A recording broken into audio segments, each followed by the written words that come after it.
Good afternoon, everyone. I'm Jill Forrester. I'm with RCE Saskatchewan in Canada. Roxanne. Hi, I'm Roxanne Wagner, and I'm with the Havelock Special Projects Committee, and I'll be presenting with Jill today. Gary. Hi, afternoon. My name is Gary Harris. I'm Managing Director for the Center for Sustainable Communities, also founding member RCE Greater Atlanta. And Chuck. Hi, Chuck Deschamps. I'm with Ducks Unlimited Canada, based here in Saskatchewan. I work on industry and government relations and policy related matters regarding wetlands and waterfowl conservation. And Aurelie. Hi, my name is Aurelie McPherson, and I'm zooming in from a sunny Saskatchewan in Canada today. And I have the pleasure of chairing the Calling Lakes Eco Museum. And Amanda, you mentioned in the phrase that it takes a village, and I will be talking a lot about that today. Thank you. And I think you all know Daita, but Daita, do you want to introduce yourself again? Hey everyone, I'm Daita Sergi. I'm with ASHI, and I'll be in the background here supporting the session. And if you need anything, just let me know. And Jenny, I started the recording after your intro, so if you want to just say again who you are, that would be great. Sure. Jennifer Hirsch, and I'm going to be facilitating today. And I am one of the co-founders of RCE Greater Atlanta, and I'm now the lead coordinator for it. And I am housed here at the Georgia Institute of Technology in Atlanta, Georgia, in the US. So welcome everybody. There's going to be a lot of opportunity for people to meet each other in small groups. I'm going to just say one more time, and then I won't bug you any more about it. It looks like most people have their videos off. If you are able, if you have the bandwidth and you are willing, we would 100% prefer that you put your videos on so that we can actually have a conversation with real people. There's going to be a lot of interaction, and it is hard to present to a bunch of black boxes, as I'm sure people know. So we would love to be able to see your faces if you're willing to put your video on. All right, so I have shared my screen, and I'm going to give a little bit of an introduction. I'm going to skip through these slides. And I'm going to start by sharing the agenda with you. We're going to do some intros and opening remarks, which we're at the tail end of now. And we're going to go into some case study teasers, very quick kind of lightning presentations by the people representing 3 projects, 2 from Saskatchewan, 1 from Atlanta, that give you a very quick overview of these projects and how they were supported by the RCEs. Then we're going to go into 2 rounds of small group discussions, and you will all just be randomly put into one small group and then a second small group for 20 minutes each to learn more about 2 of the case studies. Then we'll come back together and have a full group conversation based on questions that you guys come up with in your small groups that you'd like to talk about as a bigger group. And then we'll do a final reflection and we'll end. And the whole time we will be constantly asking you to go back to this slideshow, and there are ways that you can participate in it and add your own thoughts and follow along with us. So that is what the agenda is going to look like. And if you have any questions at any point, please feel free to put them into the chat. All right, so I'm going to give you a very quick couple-minute overview. We are focused on building bridges for change with SDG 17, which is partnerships for the goals. And so I'm going to give you a little bit of a sense, and some of you probably know this already, so then it's a reminder of what Partnership for the Goals is about, and then also how the RCE handles partnerships. So 17 says that the goal is to strengthen the means of implementation and revitalize the global partnership for sustainable development, in large part by facilitating partnerships for sustainable development that are multi-stakeholder at regional levels. So there are 19 targets, 24 indicators, and they loosely fall into these 5 categories, which you can see on the screen. And we're going to be talking particularly about 17.6 partnership. And you'll see that the targets here that are about partnerships, and it's a focus on multi-stakeholder partnerships that advance the SDGs. And you'll see too on many of the slides, there are additional references if you're interested in seeing where we got this information from or learning more. That right there is my favorite picture that we ever have from an RCE, and it is Gary Harris being licked by a cow at an RCE Americas conference in Vermont a number of years ago. Partnerships, this is a common graphic that is used in RCEs about how RCEs conceive of partnerships. So it's about making vertical links, horizontal links, and lateral links, right, between formal education, so like the universities and colleges where many of us sit, and non-formal and informal education. So even things like workforce development are considered to be education and training. And very importantly is the lateral and horizontal links. The idea of partnerships is that everybody has expertise, and that if we're going to advance education for sustainable development, which is the goal of RCEs, we have to change how we run our higher education institutions rather than think of ourselves as having expertise that we give to communities. So there's a huge emphasis within RCEs on indigenous and local knowledge, and the idea that that is a core part of education for sustainable development that also has to make its way into our institutions, and that everything about our institutions has to be reoriented towards sustainable development. That's why it's education for, not education about. And that all of our learning should become more experiential. So those are some key ideas about how RCEs see partnerships. And now I'm just going to show you two quick slides that we made in RCE Greater Atlanta to really talk about what is the difference, a conceptual framework for thinking about RCEs as networks.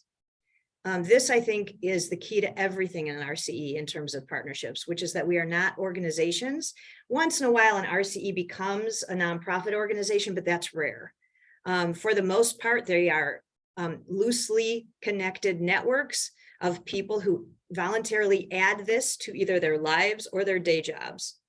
And it's about trying to figure out how do we identify the knowledge in the room and then come together to build on that knowledge to come up with something better, including a more inclusive and a more justice-centered approach to sustainable development. So they're decentralized, they're member-driven. I often say to people in our RCE, oh, that's a great idea. Are you going to do it? Because there is nobody for you to tell to do it to. They're generative, meaning when we bring all of our knowledge and ideas together, we come up with things we didn't think we'd ever come up with on our own. So as opposed to what you see in the blue box, organizations are centralized, hierarchical, and they're oftentimes, there's things that say, well, that's off mission. In an RCE, there's very little that is off mission. And you'll see a link, a reference at the bottom here to a book, which I think every single person should read who wants to be involved in an RCE, called Connecting to Change the World. So the last slide I'm going to show you is the second part of this conceptual framework, which is really thinking about what is a network versus an organizational mindset, and how does social impact networks evolve. So it's not linear, but it's about connecting together, aligning our common interests and skills, and then producing something different. And it's constantly going back and forth. So sometimes you feel like nothing's happening, and then you actually find out all these different people who actually made connections through your network, and they're doing things differently and you didn't even know. So sometimes you're doing big things together and sometimes you're not. There's also a link here, and it's actually a hyperlink at the bottom to a blog, basically an article, that blog post that I wrote called Networks Are Not Organizations, which summarizes some of the key points about this mindset. And with that introduction, I am going to stop sharing my screen.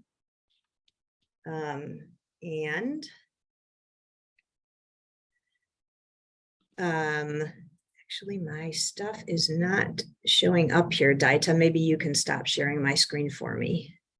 And then we are going to move on to our case study teasers. And after that, that will be the end of our talking at you, and a lot of it will be talking with you. So I think, am I not sharing my screen anymore? Is that correct? Or do you still see my screen? I think I was able to over. Okay, great. Can you see mine? Great. Yeah, we can see yours. So I'm going to We're going to do our first case study teaser on community engagement on potash mining with Roxanne and Jill. Great. Welcome, everyone. I'm going to jump right into it. So potash is a mineral, and it's used as a fertilizer. 95% of potash is used as a fertilizer to improve and increase crop yields. So it's a salt-like mineral. Saskatchewan produces about 30% of the world population of it, and China is the largest consumer at 20%. And on the left-hand side here, you can see this is what a potash mine looks like.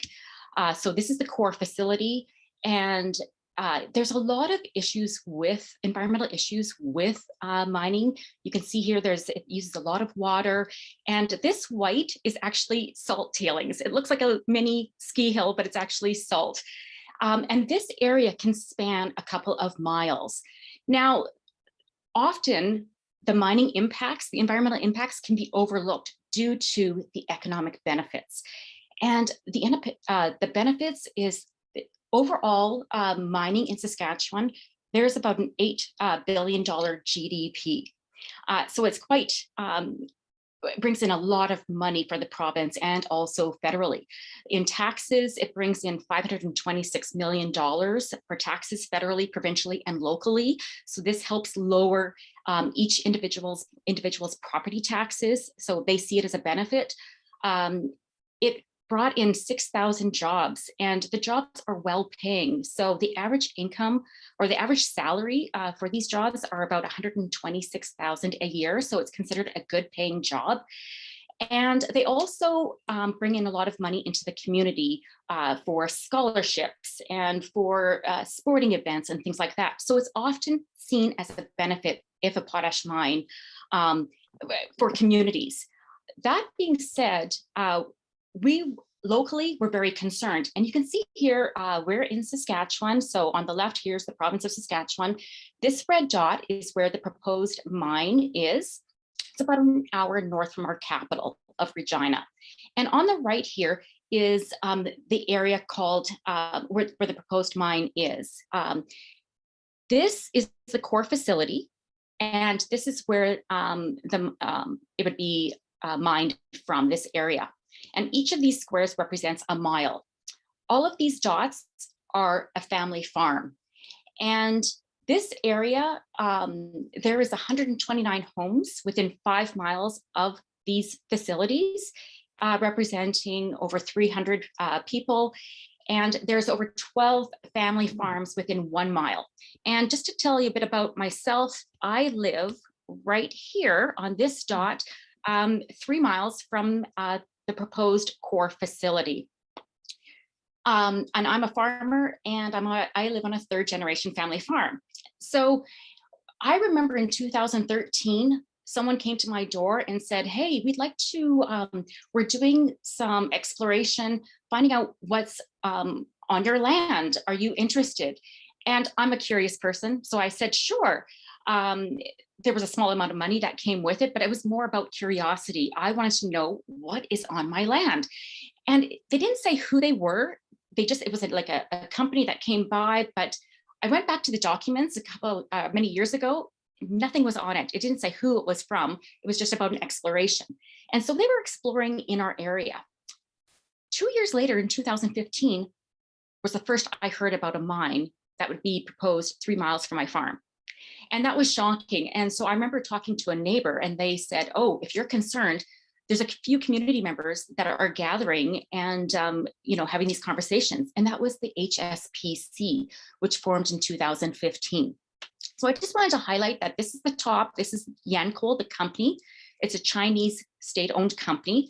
They are the ones that bought land. And this is their timeline in red. And this is the communities in blue. And so the HSPC, Havelock Special Projects Committee, formed in 2015, and we represented, there was 20 families, and we were representing those that were most impacted by this project. And our goal was just to gather research, provide an alternate point of view. Again, most people were for this mine because it was an economic benefit. We wanted to inform the public and stay connected with government officials. our goal was to be recognized as the one that was most impacted by this mine. And also, we felt that because of the economics, this likely was going to go through. But if we're going to live beside a mine for the next 100 years, we wanted to be very comfortable living beside it and granting social license. And so we documented, we had a binder of about 3 inches thick of our concerns. And you can see them here. I'm not going to go through them, but I just want to highlight that our biggest concerns were the social concerns with this company. Yancoal is a coal mining company, and they have experience in Australia, and they did not have a great reputation on social and environmental concerns. And so that was our concern, is that they were not engaging with us. If you see on the right, and I don't know if you can see it very well, the nested models, this is a strong, healthy, sustainable model where economics and society fit within the environment. And this project was very much driven by the economy. And I'm going to turn it over to Jill, but I just want to say that, we've worked on this for a couple of years of collecting data, having meetings, and we were very frustrated and tired because we just felt as a community we were not being heard. So with that, I'd like to turn it over to Jill. Thanks, Roxanne. So my name is Jill Forrester. I'm a volunteer with RC Saskatchewan. I'm not an academic. I have a day job doing things like training and process improvement and facilitation, and but I volunteer with the RCE. And when I met Roxanne and her community, her fellow folks from Havelock, I was impressed by the amount of research they'd done and the amount of personal sacrifice they'd put into doing all this research. And I agreed. I stepped up to help with this facilitated session that we had. I'll just tell you the reasons why I did. Is I was impressed with how much work they had done. I was sad that this community seemed to be fairly alone in trying to grapple with this future. Yeah, if I could do one more minute. They had this big decision to be made. The company was trying to buy land. There was no real engagement process, and they were trying to be heard. So that impressed me a lot. The other thing that was quite striking, I remember learning, is that this potash mine was going to have a significant impact on the city where I live, on our water source, and that wasn't being talked about. So I volunteered to help with this engagement day. We can talk more about that in our small group discussion. And the last slide is just the other thing that our RC network did. I was just a very, very small part of it, but we had a lot of academic input into validating and enhancing the research that the community members did. We did letter writing to governments. And they have told us that the larger network that the RC created gave them new energy and hope, direction and focus, and a supportive community. And this project, there's 2 links there for some. This effort was written up as a chapter in a book by the UN University, and also that second link there shows us all the letters that were written back and forth on this project. So happy to talk more in our small groups about this project. Thank you. We are going to move right along to the next case study, which is collaborating for environmental justice, advancing the EPA Environmental Justice Academy through a partnership with RCE Greater Atlanta. And I'm going to share my screen. And Gary is going to start us off. And Gary, I'm setting the timer for 6 minutes, and we'll hear it when it goes off. Okay, 6 minutes. Afternoon. Thanks so much for having me. Gary Harris. I'm Managing Director for the Center for Sustainable Communities. We're all about making communities greener, cleaner, healthier, safer, more climate resilient. And we do that through an equity and environmental justice lens. And environmental justice, it's all about fair treatment. It's all about minimizing disparities, which can happen as a result of poor planning or zoning or development and such. It's a fair treatment and meaningful involvement of all people, regardless of race, color, national origin, and income, with respect to the development, implementation, and enforcement of environmental laws, regulations, and policies. What does that mean? That means that that means that when a developer comes to town and they want to put in a big box store, they need to ensure that the impacts of that development is not harmful on that local community. What it means is that when that utility wants to build a power plant and it's going to use coal, we need to ensure that the power plant has some sufficient controls in place, such that the emissions are not harming local residents and such. So again, when we have planned activities, we need to ensure that they are planned around around the lines of environmental justice and such. So back in 2016, the EPA in Atlanta, Georgia, approached the RCE Greater Atlanta about a partnership around creating this environmental justice academy or sustaining it and such. That the EPA had already had several environmental justice academies run over the earlier years and such, but they wanted a place to house it. They wanted a place to sustain the environmental justice academy and such because of its high importance. So they decided to say, okay, RC Greater Atlanta, we want you to house this for us and sustain it. So we came together and collectively formulated a strategy to design and build a course. And the course that was designed for 30 leaders and such who came from residents of low-income communities. And the course itself involved the EPA, involved RCA leadership, and also community leadership as well. We want to ensure that our community champions are taught and also educated about environmental justice principles, particularly the collaborative problem-solving model. So the goals of the academy was to teach residents how to leverage human, social, intellectual capital and such, and also to teach residents techniques how to use consensus building processes around collaborative problem solving, and also increase capacity to address communities' environmental public health issues and advance beyond a basic understanding. Again, building capacities in communities so that they can handle environmental justice challenges when and where they occur. Next slide, please. So what were the outcomes? Again, it was the EPA, it was RCA Greater Atlanta, it was community residents from all over the Southeast U.S. coming together and saying, hey, we need leadership training, we need capacity building in our communities, we need to be able to push back on those utilities and other developers when they come to our communities with these opportunities and such, and to properly assess them for environmental justice issues. So we put through again a group of about 30 residents from again across the Southeast, very, very good comprehensive course, and each one of those communities came out with a portfolio of information and partnerships and networks and other things to ensure that they were able to secure funding, identify community resources and challenges, and establish credibility among stakeholders. They also came away with action plans. Again, these residents, came with them baggage, about putting in place additional power plants, et cetera, et cetera. So again, there were several outcomes of the academy, but the bottom line is that we had new champions, new leaders who were educated, aware, and had portfolios full of tools to be used against these environmental issues and challenges in their community. So what's coming up next? Well, in the U.S., all kinds of things are going on around environmental justice. The Biden administration has just recently issued a new executive order, matter of fact, on last Friday, which required every federal agency to embrace environmental justice and ensure that it's part of their regulations and such. Also, there's a new initiative called Justice 40.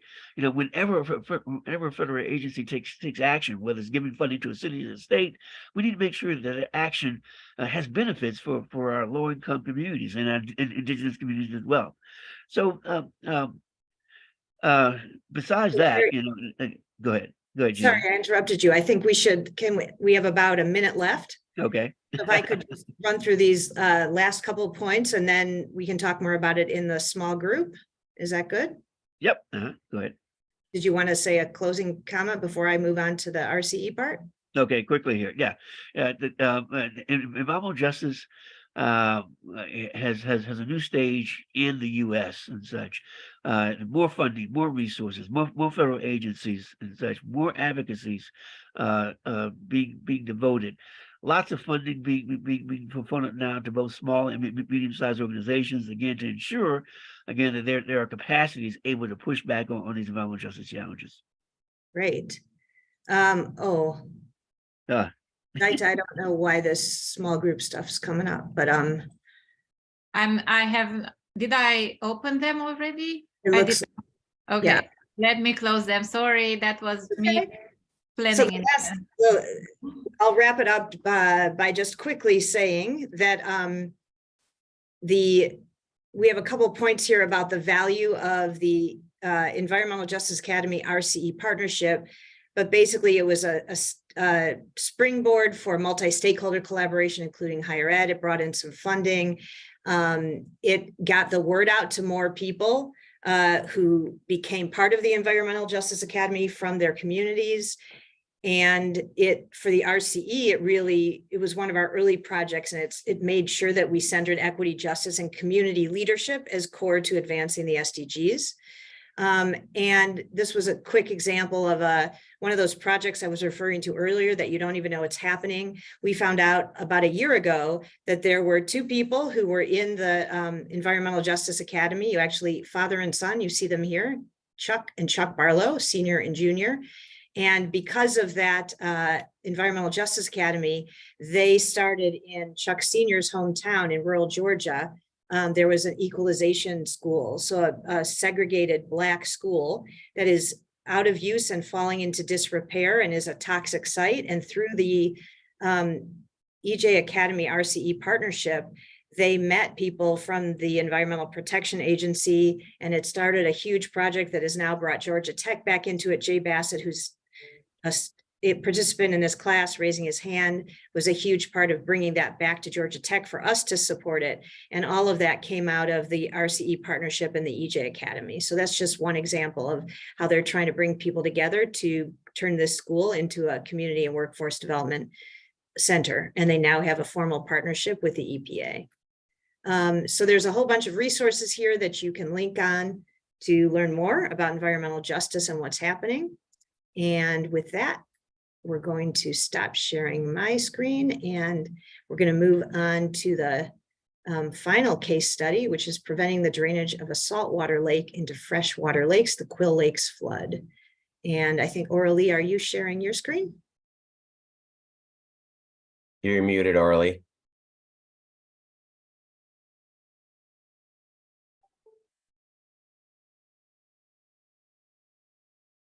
Okay, sorry about that. Okay, sharing. Where am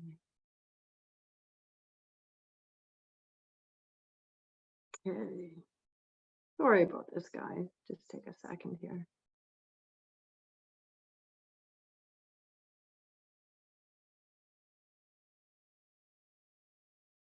Okay, can everybody see that?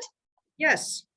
Okay, I'm really excited to present on the issue of the Quill Lakes flooding and how to date we have been part of a team to prevent the moving of some very toxic salt water into a freshwater system. So before I get into that, I just want to share with you a little bit about who we are.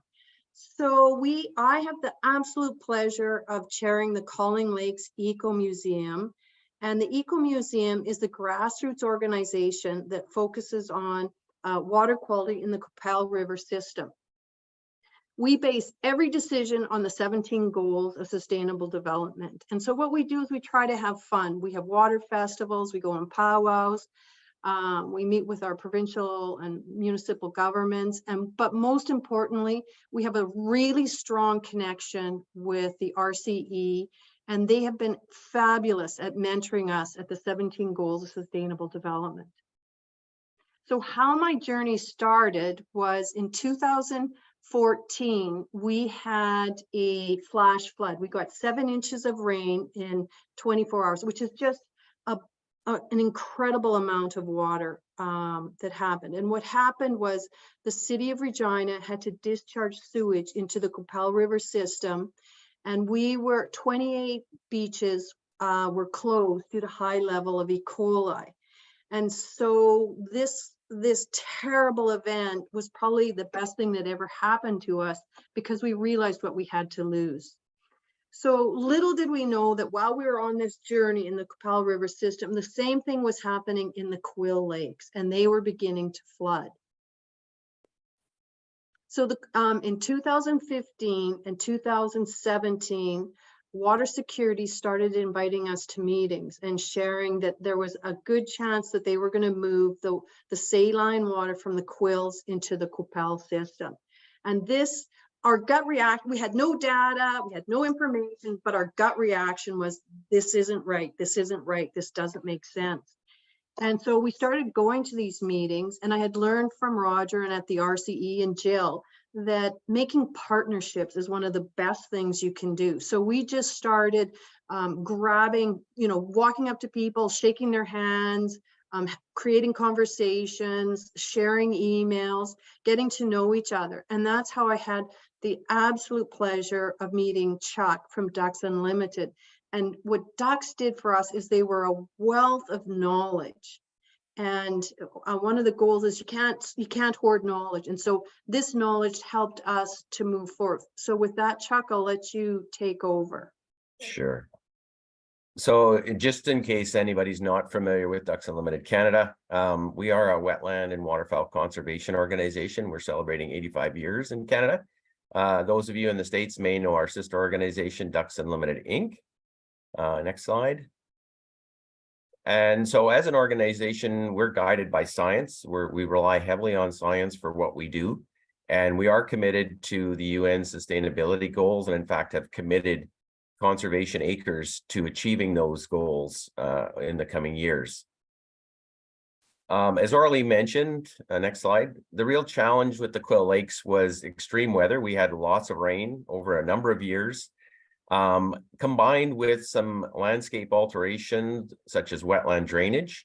And you can think of wetlands as basically acting like giant sponges, and they hold water on the land. But when they're drained and converted to other uses, such as growing crops, that water is no longer stored on the land. And so because the Quill Lakes is a closed basin, next slide, what happens is a lot of that water, when it drains, ended up in the Quill Lakes. And so the Quill Lakes rose about 7 meters in height, very saline water, largest saline lake in all of Canada.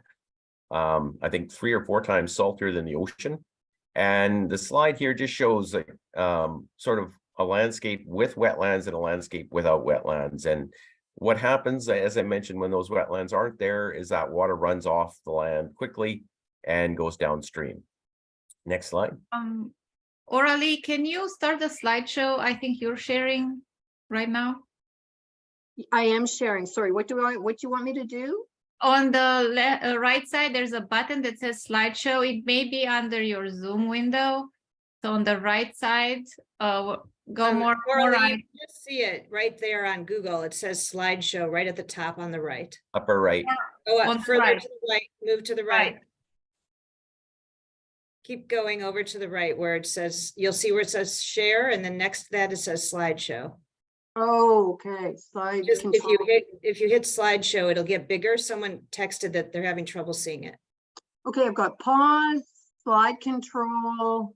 It's right there on your screen. Do you see where it On says? the Google, right. on the browser, not in Zoom. Look at your Google that you're sharing. There you Yep, go. here it says slideshow. Slide control. Slideshow. It's right there. Where it's, well, I think we should keep going because we're going to run out of time. But you'll be able to whoever wrote that, Amanda, you can also take a look at it maybe on your Google if you can see it yourself. But we're going to run out of time, so. Let's Okay. keep going, and if you're able to figure it out, great. But otherwise, we only have 15 seconds left. Okay, so with that, Ducks, in all of this, we'd reached out to Orly and discussed sort of the ways to improve water quality in the Qu'Appelle chain of lakes when the Quill Lakes flood was going on. And the government of the day, next slide. Oh, no. Sorry, Next slide. Chuck. I won't let me change, Chuck. All right, why don't I share it? I'm gonna Okay. I don't know, I've got a pencil coming up here or something now. I don't know what I've done. It's okay. What slide were you on here? You were on this one and now this one, maybe? Yeah. How's You want me to share my screen? am I not sharing mine? No, you're not. No, I think Aurelie has to maybe, let's see. Let me, Oh, there, I got it. Sorry, there you go, Chuck. Okay, there you go. Okay, so yeah, so the Quill Lakes rose 7 meters. It flooded about 90,000 acres of farmland, so huge economic impact to local farmers and ranchers. It was threatening to flood a provincial highway. It was a provincial railway, so big economic impacts, and no sign that the water levels were going down anytime soon. So the government did a study.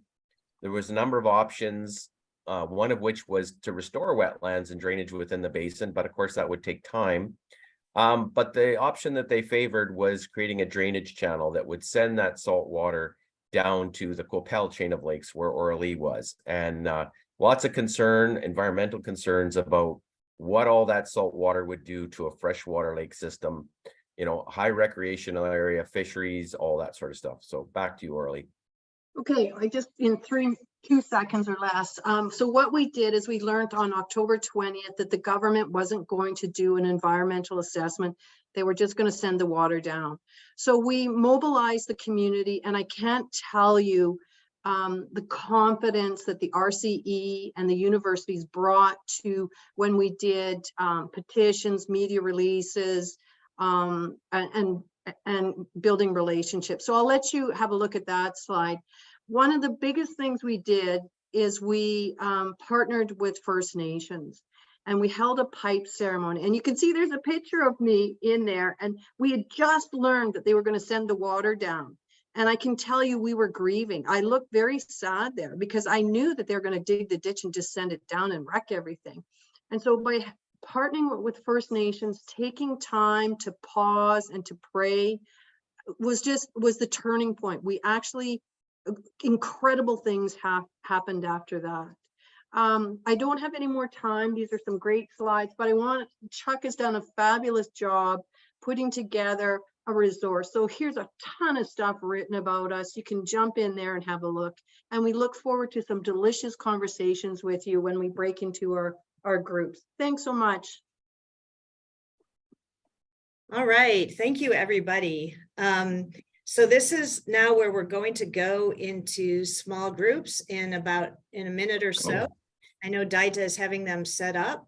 The groups are going to be about 20 minutes each, and Daita, I think it's fine. We'll adjust we're a little behind, but we'll adjust the time after the small group discussions because we don't want to take time away from those. So you're going to be put into a small group for 20 minutes and then whisked away as these things work into another small group, a different one for 20 more minutes. And I just want to share one thing with you so everybody understands what we're going to end up with, which is you'll see a slide that looks like this. And I'll make it big. So at the end of each of your small group discussions, you're going to have a 5-minute closing discussion. So the last 5 minutes of the 20 minutes. And as a group in your first discussion, you're going to come up with 2 key takeaways in response to this question, how did the RCE help this group do their work better and in different ways with different impacts than had they done it alone? So there are two boxes for the first group and 2 boxes for the second group. And then you're also going to think about a question or 2 from your group discussion that would be good for full group discussion across all of the different projects, right? That's not specific to that one project, but is about partnerships or collaborations or equity issues or whatever it is that you want to talk about as a full group, because we will come back here and do full group discussion. So anybody can fill that out. You can go, each group has a slide, and the facilitators know which slide they have. So I think with that said, Daita, we are ready to move in. Daita, I don't know if it's possible, we didn't talk about this, but to pin all the facilitators so that they show up in a conversation, that would be great if you could do that. And I see that there is one more question that is in the process of being written. What role? Okay, I'm going to take that one as it is. So the questions that people came up with, if you are in the if you're in the presentation, which I'll put in the chat again, are on slide 56. And I'm just going to read them out because it's my first time looking at them all together. And what we are going to do, let's see, we have until about 3:45, is take about 15 minutes or so to have a conversation around some of these. So we've got, how do you create a network of volunteers, and how to encourage people to participate and volunteer? So that is basically the same question. So that's great. So I'm going to put those together. How do you create community awareness and capacity within networks, which has a little to do with getting people? How do you set people up for success? This is my favorite. Do people doing all this have little kids? How do you find the time to do it? And then, is RCE participation generally reactive? Because the case study seemed reactive. Are there times when RCEs push and set the stage instead of reacting? How do we identify who to work with if we're in a very rural area? And what role, if any, does the RCE have to do with lobbying? So I don't know that we'll get to all of them, but I am, and we're not going to have everybody answer every question, but let's start with the one that seems to have a bunch of people asking. How do you create a network of volunteers, or get people to participate and volunteer, or build capacity within networks to do this work? So maybe let's start with that. So between Gary and I'm going to try to facilitate and not answer myself much, but between Gary and Jill and Roxanne and Orly and Chuck, any of you feel like you have a good response you want to share about how do you get people engaged and build capacity to do some of this work? Why don't you raise your hand if you know how to do that? Or you could raise your real hand, and then I will see you if you feel like you have a good answer to this. I'm not sure, Daita, if you're working on the pinning people. I'm not sure I can see where all the facilitators are, but Gary has his hand up. I see that. So Gary, why don't you share your wisdom on these questions? Okay. Yeah. And let me personalize this by saying that the RCE really, from my perspective, while I'm here, it feeds my passion and purpose. I feel as though that since for some reason I want to create a more just, sustainable, equitable, and resilient world for all. And the RCE, because of its global touch and reach around the sustainable development goals, allows me to do that. So that there's a direct alignment between what I see as my purpose and passion and the outcomes of the RCE. Secondly, as a small organization, we need capacity building, and the RCE networks and partnerships does that for us and such. That there's always a new avenue and opportunity, always a new committee being formed and such, and therefore the amount of relationships and networks can continue to grow. Next, it's all about doing meaningful projects as well. And the RCE through SLS and allows us to work directly in communities, on projects that make a difference, that have real impact and such as well. So that excites us. And on occasion, there's an opportunity for award and recognition. Yeah. And we've gotten that as well. So anyway, all of that together is why I'm here. Sorry. Oh, that's great. Good point. And I think the RCE Global Network does have yearly awards, and that is what Gary's talking about with there. And I think this idea of connecting to something that's really big is is exciting to a lot of people, and does fill a need that I think people don't always get in their everyday work, whether it's in an institution like a university or a very community-based space. I think Oralee had her hand up, so I'll call on her and then we'll go to another question. Oralee, please share your Yeah. thought. A good point was brought up that we're mostly reactive, which is totally true. And so we're reacting to gut reactions that just don't seem right. And one thing that we've done that's been very successful is we have a local pub and we go for a beer and a burger and we just start the journey that way. We just gather people and invite them.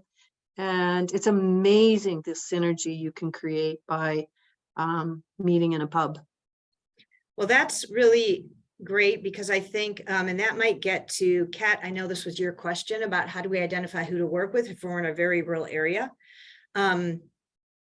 Because I think that Oralee and Chuck and Roxanne, you are in more rural areas, right? Is that correct? Whereas Atlanta is a big urban area.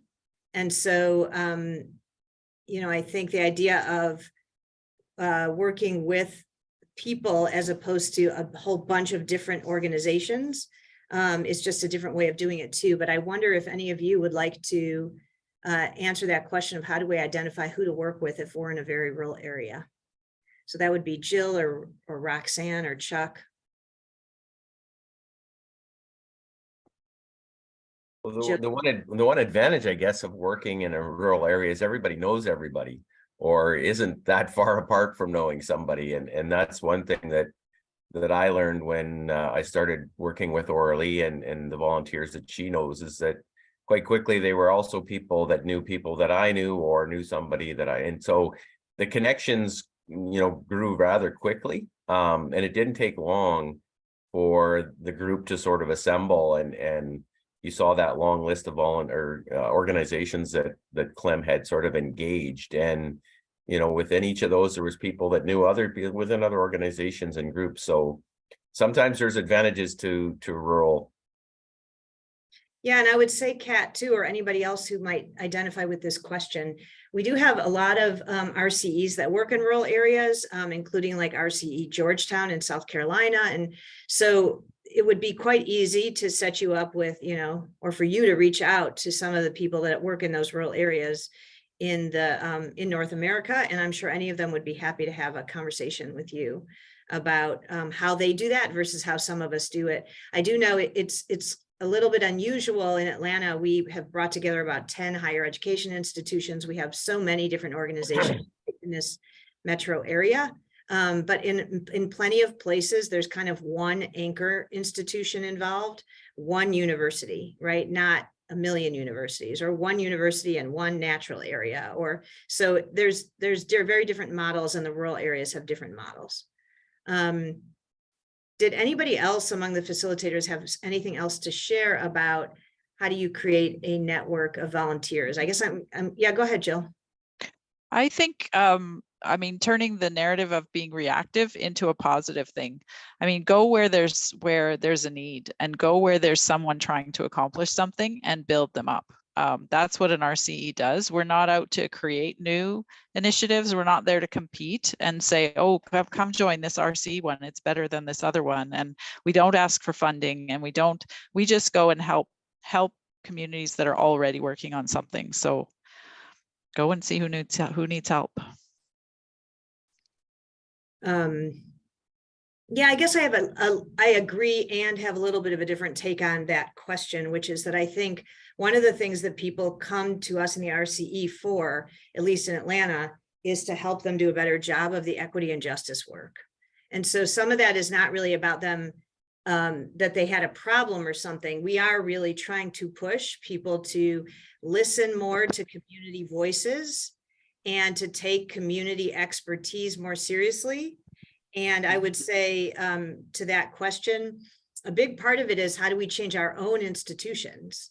And we are very much doing that in a very offensive way, not offensively, that's probably the wrong word, but in a, you know, we're not reacting to that. We are the leads in that. We need to figure out how to bring these community voices into the universities, how to get them funding so that they are paid for their time when we ask them to do things that help the university, and how we get their expertise taken seriously as expertise within our own universities.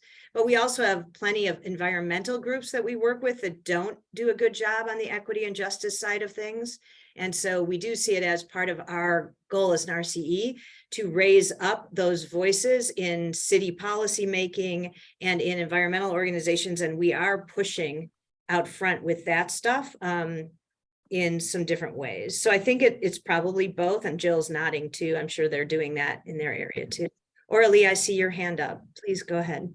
Yeah, so I just wanted to segue onto what Jill had said. Is I'm not at the university. That's not the world that I live in. And so we had a community meeting when the sewage first went down. And if someone said to me, reach out to the university, I would have just crumpled, because it's like, do I just go down the hallways and yell, or like, where did you find the door? But luckily the RCE came to our meeting, and I got to meet Roger and Garth, and they said, give me a call, let's go for coffee. And it's like, I'm there. Now I know where the door is. So when you're at the community level, the universities can be intimidating, but once you get in there, holy cow, do they set you up for success. Thank you. We have a couple minutes left. I'd love to address this question of, do people doing all this have little kids? I thought that was a great question. And then it was followed by, how do you find the time? There can be so many things. Either we all have too much work, we have little kids, we have elderly people we help take care of, whatever, we are sick ourselves, right? There's so many things, or we just have a million other hobbies and don't want to spend our entire waking hours doing this kind of work, right? As much as we love it. So, and I'm wondering, and these are real. I'll share one thing that we are really trying to do in our RCE, which is we are trying to get the RCE to be part of all of our job descriptions. This is what we are doing in Atlanta. So we have a number of structures we've gone through to try and make that happen, that if anyone's interested in, they can contact me and I'm happy to talk to you about it. But we hire a bunch of students to help us run this stuff. We do it now also as part of our jobs, many of us, and we have creative ways of doing it, like hiring AmeriCorps staff, which is like Peace Corps, but in the US, right? So they're cheaper and they're young people. And so we do things like that. We have internship programs. So we have a variety of creative ways here in Atlanta that we've tried, but that's a real question. And it does get added on to your regular work, or if you're a volunteer, it's just another thing to do to volunteer. But I'd love to hear somebody, I'm thinking Roxanne, I'm always struck when you're like, yeah, I'm a farmer. I'm like, how do you spend this time? I mean, I know it's your home and you care about it and you're going to put your time into it because it's your home. But, do you have anything that you could contribute about how you find time to do this in your life when you're also farming and you probably have a family? And Absolutely, I can talk about this. And this actually came up in one of our small groups. The whole process that we went through, I said it felt very much like Erin Brockovich, in that we were doing a video, and the whole group maybe didn't hear this, but we were doing a video that we were going to send to the Prime Minister. I had a chance meeting where I happened to meet the Prime Minister of Canada, and I had 30 seconds with him, and I think he thought I was going to go and shake his hand, but I said, no, I said, I have something really important to share with you. And I knew I was practicing my elevator pitch, and I said, can I send you a video? And he said, sure. And I said, and will you watch it? And he said, sure, here's my assistant. So I got those details. And so we were compiling this video, and I had another girl that was working with me on the video, and she had a newborn in the back seat that was sleeping as we were going into other people's homes. She had two other kids that were with us as we were She was videoing while I was interviewing.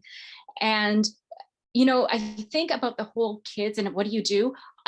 Our group had 20 members in it. And what we did is we took on what we love to do. I am not a social media person. I am not a person that likes to get in front of politicians.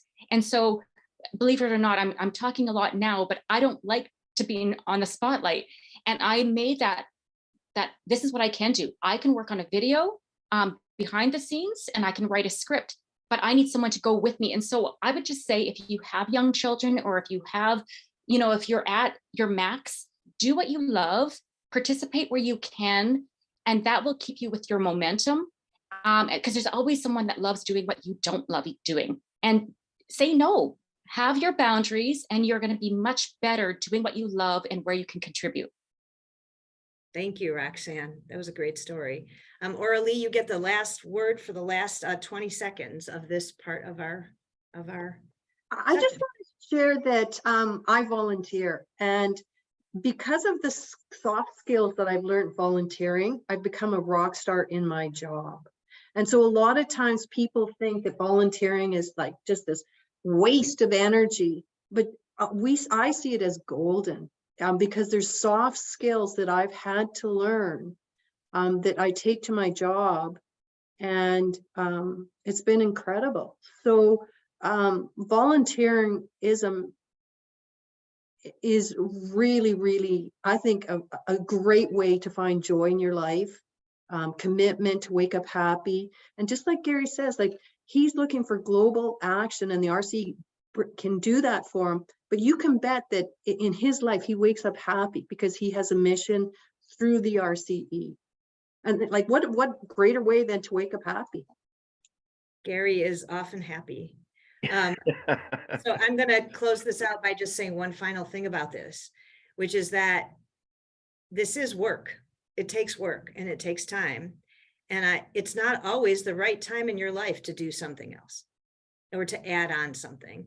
So if that's the case, and you're somebody who feels like you're too busy right now, my suggestion is you take things that you learn from this course and you integrate them to help you, as Aurelie was just saying, do a better job in your job, or do some things in some different ways in your life outside of your job. And maybe you start an RCE in the future. Maybe now's not the right time. Because I think no matter what we all say, it is true that anytime you add on something else, it takes more time and more work. So that's the other thing. And I think there's lots of things that an RCE can teach us that can help us just do our work in different ways and be better at it and integrate partnerships into what we already do. So do not feel pressured to start another whole new thing if it's not the right time in your life to do that. So with that said, we're going to do for the last 10 minutes some final reflections. And what I would like to ask you all to do is to go in the chat, because we are going to do something that we are calling 3-2-1 lightning chat. And you're welcome to follow along on slides 57 to 60, or you can just listen to me. And I'm going to explain to you how, maybe you've done this before, but how you do a lightning chat, which is I'll ask you a question. You're going to type your answer in the chat, but you're not going to press enter until I tell you to do so. And when I tell you to do so, you'll press enter and we'll see everybody's responses and look at them a little bit. So let's give it a try for a second. So get all ready. I'm going to ask you a bogus question to start out. So just type in the name of the city or the town where you live. Type it in, but do not hit enter. Okay, and then I'm going to say 3, 2, 1, and on 1 you hit enter. Okay, everybody type it in. All right, so 3, 2, 1, hit enter. There we go. So you see how it works? All right. If you are not in a noisy place, please unmute yourself, because we're going to have a little bit of discussion. It'll be much easier, much quicker if you're unmuted. Okay, so I'm going to ask you the 3 question. So you're going to, if you have a piece of paper, you might want to use that first. I'm going to ask you to jot down 3 moments or key takeaways from today's session that are sticking in your mind. And then you are going to share one of them in the chat. But give yourself a second to jot down 3 moments or key takeaways from today's session that are sticking in your mind. And I'll put it in here. 3 moments or key takeaways from today. They don't have to be brilliant. That's why they could just be moments or statements.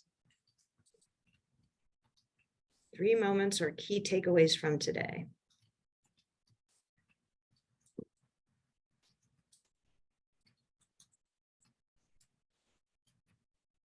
And once you have done that, type one of them in the chat, but do not hit enter.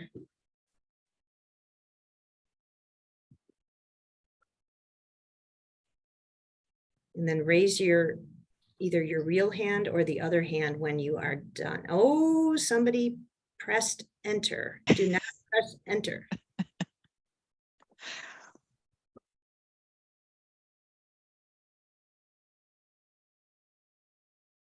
Three moments or key takeaways.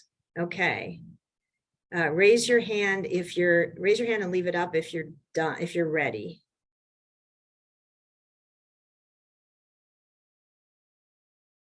We're getting there. Okay, so go ahead and type it in, but don't press enter till I tell you to do so. Type in your one moment or key takeaway from today that you want to share.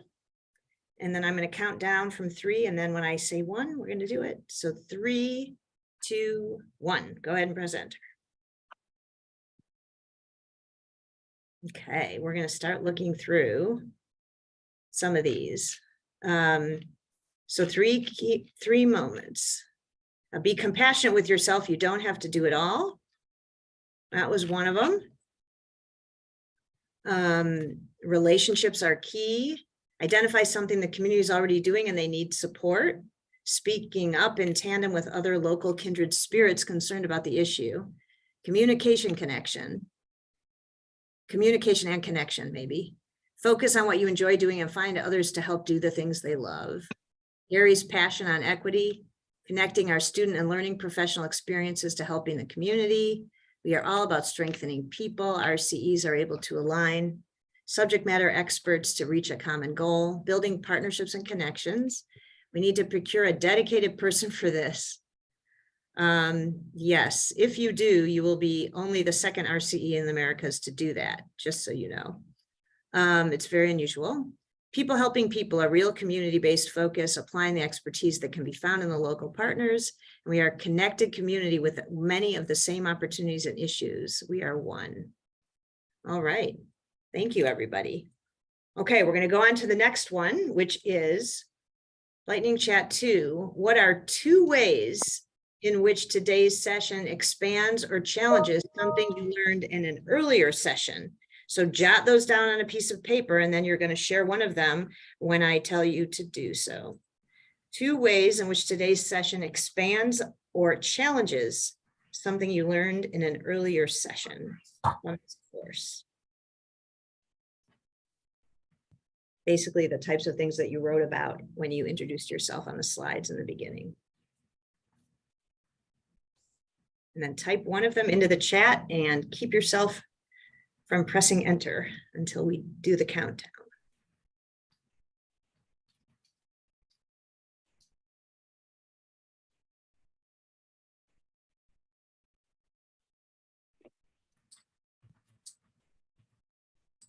Two ways in which today's session expands or challenges something you learned in an earlier session.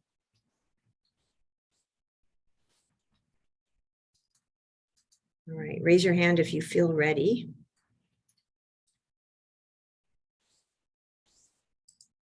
This is a hard one. Nobody's raising their hand yet. 1 person, 2 people, 3 people.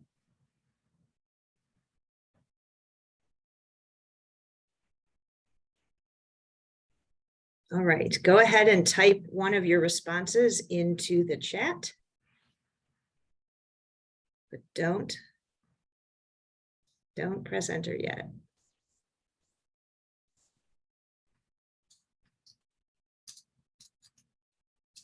All right, we're going to do the countdown, okay? 3, 2, 1, and hit enter.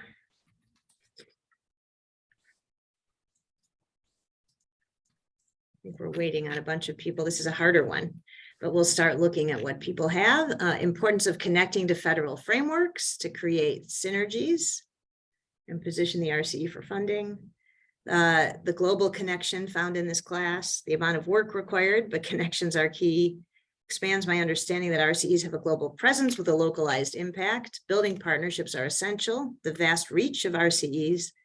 Focus on what staffing resources we have available and be strategic with low-hanging fruit first. How RCEs are working across the country adds to and magnifies the session focused on SDG 12 on sustainable consumption and production. The university may not feel like the first choice for some community members to reach out for support. Absolutely, we all need to figure out how to have better portals into these mysterious places. How the different RCE and partnerships work and how they differ in different regions. Jay, can you say something very quickly about the connection you see to SDG 12 on sustainable consumption and production lesson? Yeah, I just think for me it was, during that session was really the focus is, if we look at SDG 12 was a kind of a connector between some of the other SDGs. And I think this idea as we came together across the network, right? Does that become, and I don't know, does that become an opportunity for connectivity between the different RCEs and things we're doing, from a broader strategic view was kind of what I was thinking in the back of my mind. That makes sense. Thank you. Thank you. Okay, well, the last thing, I know we have 2 minutes left, is lightning chat 1 of 321. So you can type this right in if you want, but don't hit enter yet. One action implication from today's session. So something you want to do or you want to think about doing differently in your worker life based on something that we talked about or that you learned today. Don't hit enter, but type it in.